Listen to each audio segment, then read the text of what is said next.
आता ज्यांचे विचार आपण ऐकलेत ते राज्याचे जलसंपदा मंत्री जयंत पाटील,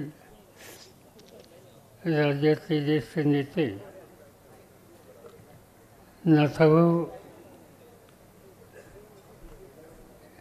जिल्ह्याचे पालकमंत्री गुलाबरावजी पाटील, उच्च शिक्षण राज्यमंत्री प्राध्यापक तनपुरे, जैन उद्योग समूहाचे प्रमुख अशोक वैजन, या ठिकाणी उपस्थित असलेल्या आमचे जुने सहकारी अरुणभाई गुजराती, श्रीयुत वसंतकाका मोरे, रवींद्रभैया पाटील, निरीक्षक अधिक अविनाशजी अधिक,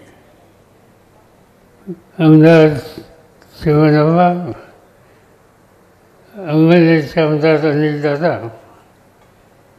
श्रीदादा चौधरी, सोफियाचे आमदार लताताई सोनवणे, माजी आमदार महेंद्रसिंग पाटील, राजूदादा देशमुख,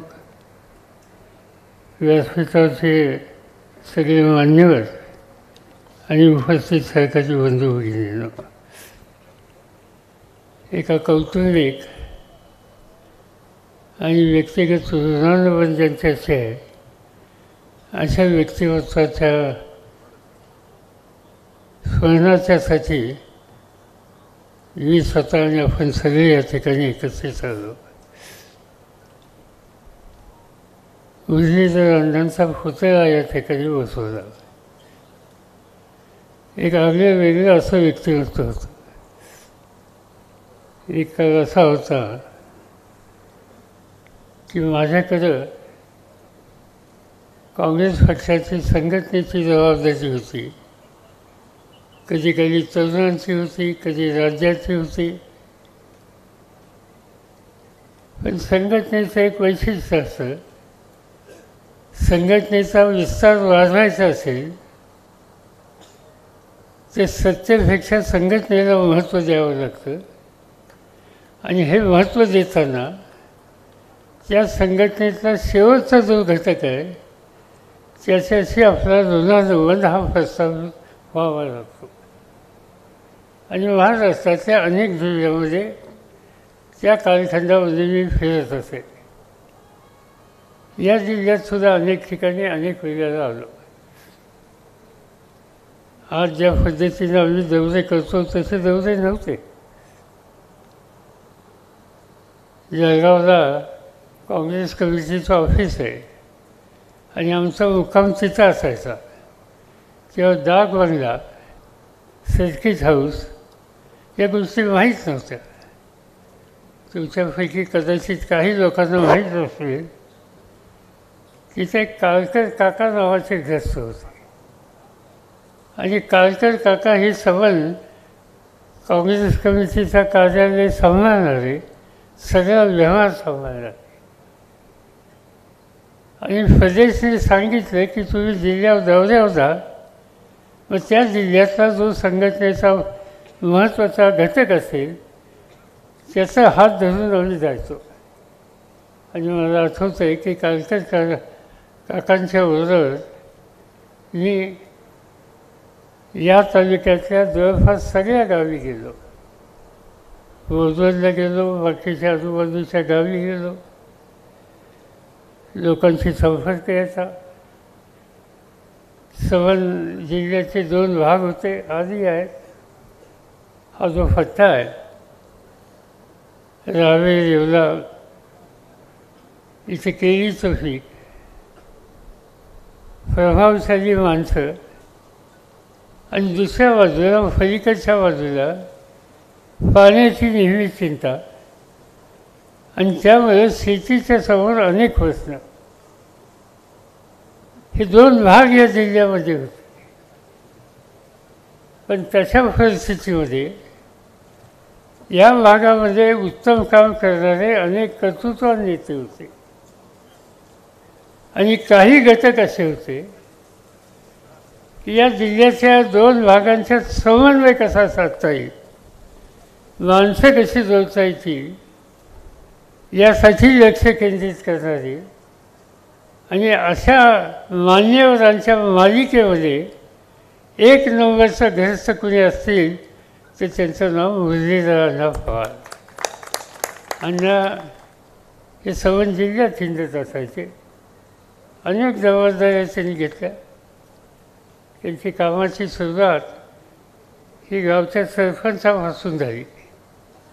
नंतरच्या काळामध्ये पंचायत समिती, लोकल बोर्ड सुरुवातीला, नंतरच्या काळामध्ये जिल्हा परिषद, पक्ष संघटना, सहकारी संस्था, सहकारी कारखानदारीचा उदय ज्या वेळी व्हावा लागला त्यावेळेला हा जिल्हासुद्धा सहकारी कारखानदारीमध्ये मागे राहता कामा नये आणि म्हणून वसंत सहकारी साखर कारखान्याची उभारणी करण्याच्यामध्ये पुढाकार घेणारे हेच मुरलीधर अण्णा होते.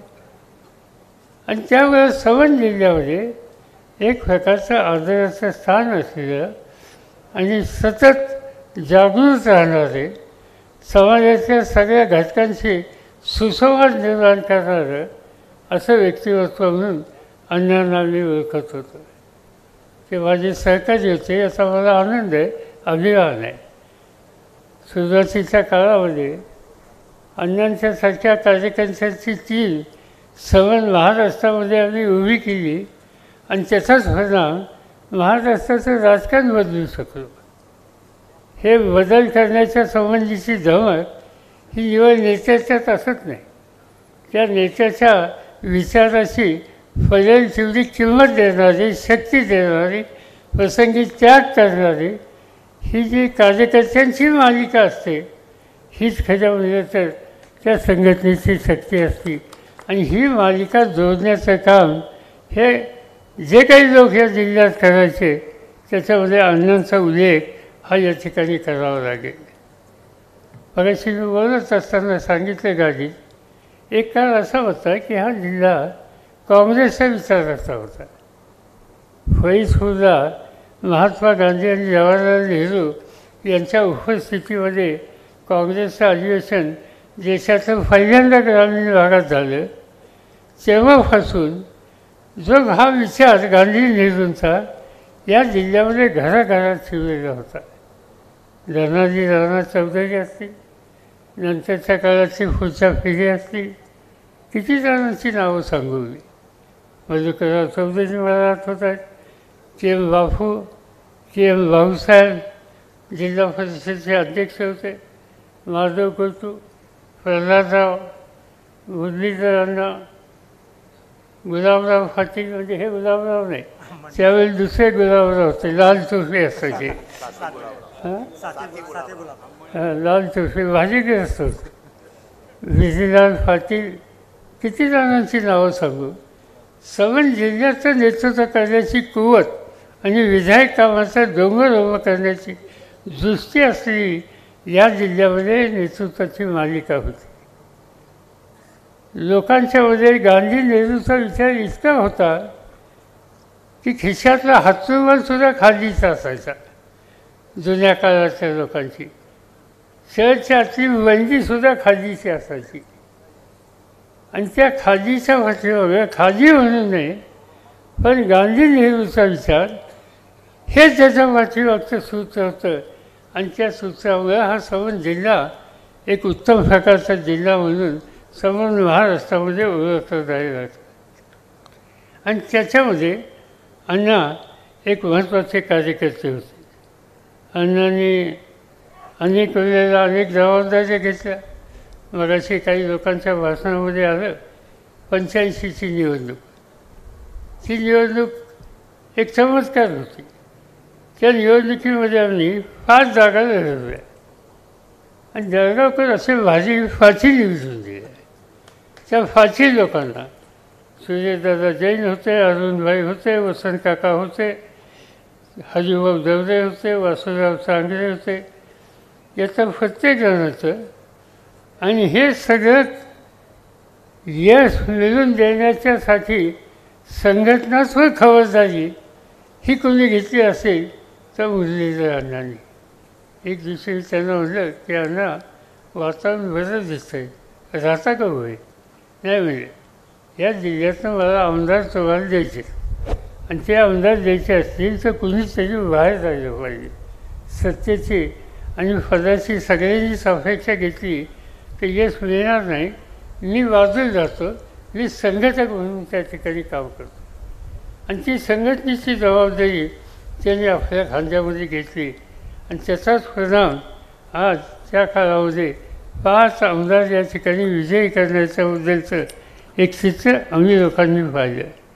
मला आनंद आहे की आम्ही त्यांच्या अनेक जबाबदाऱ्या नंतर टाकल्या, विधान परिषदेवर घेतले, आश्वासन समितीचं अध्यक्ष त्यांना केलं, राज्यमंत्र्याचा दर्जा त्यांना दिला, उत्तर महाराष्ट्राचं जे विद्यापीठ आहे त्या विद्यापीठाच्या कमिटीवर त्यांची नेमणूक केली, अनेक जबाबदारी त्यांच्यावर टाकल्या आणि त्याचं कारण प्रश्न सोडवण्याची कुवत त्यांच्यामध्ये होती आणि जिल्ह्यातल्या शेवटच्या माणसाचं दुखणं हे त्यांना समजत होतं आणि त्यामुळं त्यांचं एखादं काम संपवल्याच्या नंतर कधी चिंता माझ्या सरकारी कधी वाचली नाही.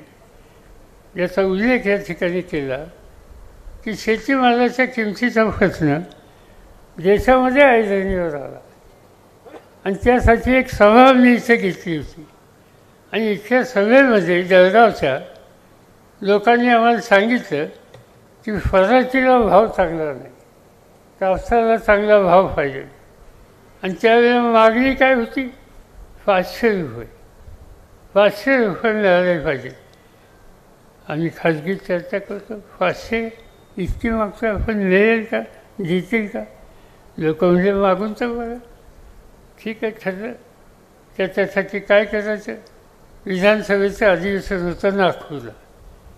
अंतुले मुख्यमंत्री होते.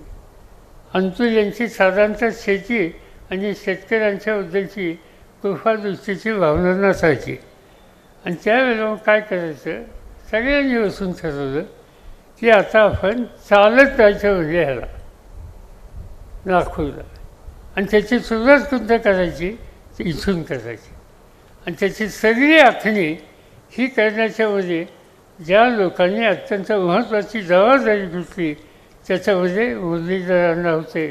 ती दिंडी इथून निघाली. ही निघाल्याच्या नंतर सुरुवातीला 1000-500 लोक होते. जिल्ह्याच्या बाहेर आम्ही पोचायला लागलो ते 1000-500चे 15,000 झाले. पुढं बुलढाणा जिल्ह्यात गेलो तर 50,000 झाले. पुढं अकोल्यात गेलो 1,00,000 झाले. अमरावतीला गेलो 2-2.5 लाख लोक झाले. एक ऐतिहासिक अशा प्रकारचं संयमाचं गांधींच्या विचाराचं ते आंदोलन होतं. मला अनेक वेळेला गंमत वाटायची. काही गावात आम्ही गेल्याच्या नंतर गावच्या भगिनी दिंडीला आडवं यायच्या आणि विचारलं, माऊली काय काढलं? काय नाही म्हणजे 2 बैलगाड्या आहेत, त्या बैलगाड्यामध्ये भाकरी छापून आणल्या आणि तुम्हा सगळ्यांना फुलतील एवढ्या 2 बैलगाड्या भरून आम्ही भाकरी आणल्यात आणि वांग्याचं भजीत आणलं. ते वांग्याचं भजीत आणि भाकरी आम्ही खाल्ली. त्यासाठी त्या माऊलीचा जीव तळतळ करायचा. आम्ही उगाच सांगायचो की साहेबांनी खाल्लीच घेतलं. आता 2 गाड्या भाकऱ्या कसं साहेब खातो आहे किंवा कोण खातो आहे, पण त्या माऊलीची इच्छा असायची की त्याचा काहीतरी भाग चतकुर कळीला खाल्ला पाहिजे. आणि त्याचं महत्त्वाचं कारण जो प्रश्न हातात घेतला होता, या प्रश्नामध्ये सर्वसामान्य लोक सर्वस्व अर्पण करून त्याच्यामध्ये सहभागी झालेले होते आणि हे सगळं संघटन करण्याच्यासाठी माझ्या मते यांनी फार महत्त्वाची गोष्ट जबाबदारी घेतली ती मी कधी विसरू शकत नाही.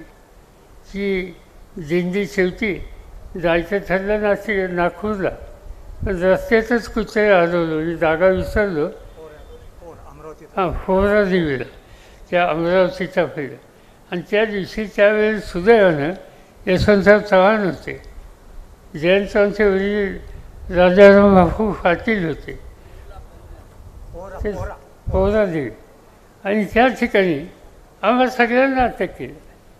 एस टीच्या बसमध्ये बसवलं मला सवय होती.